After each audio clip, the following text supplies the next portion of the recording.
Attachment और true care, इन दोनों में बहुत बड़ा डिफरेंस होता है। दिखने में लगता है कि दोनों ही बातें सेम हैं, बट इन दोनों में बहुत बड़ा डिफरेंस होता है। और वो डिफरेंस ये होता है कि अटैचमेंट सिर्फ अपने बारे में सोचता है और ट्रू केयर जो दोनों की परवाह करता है, जो दोनों के बारे में सोचता है कि दोनों के लिए क्या अच्छा है और क्या बुरा है। एग्जाम्पल के लिए अगर देखें तो अटैचमेंट हमेशा ओवर पॉजिटिव रहेगा और तब भी सिर्फ अपने बारे में सोचेगा, और जब ट्रू केयर होगी उसमें वो दोनों के बारे में सोचेगा कि हम दोनों का उसमें भला रहे। और जैसे अटैचमेंट होता है, अटैचमेंट चाहेगा कि सिर्फ मेरे साथ बनी रहेगी, और जो ट्रू केयर करेगा वो सोचेगा कि मेरे साथ बनी रहे लेकिन अपनी शर्तों के साथ में।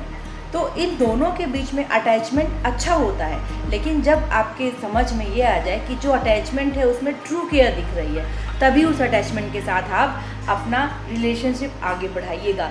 और सारी चीज़ें सब कोई बढ़ा देता है, बट ये रिलेशनशिप बनाना, किस तरीके की रिलेशनशिप हमारे लिए सही है नहीं सही है, ये समझना भी बहुत ज़्यादा ज़रूरी है कि एक एक वर्ड्स की मीनिंग है। ये तो मैंने डिफ़ाइन की है कि अटैचमेंट और ट्रू लव क्या होता है। अटैचमेंट किसी से भी हो सकता है आपका, बट उसमें उस अटैचमेंट में अगर ट्रू लव दिखाई दे रहा है तभी उस अटैचमेंट को आप सच्चा मानिएगा, अच्छा मानिएगा, जो आपको आगे चलकर परेशान नहीं करने वाला है। नहीं तो अगर अभी आप स्टार्टिंग में नहीं समझ पाते हैं तो आगे चलकर आपको बहुत दिक्कतों का सामना करना पड़ता है।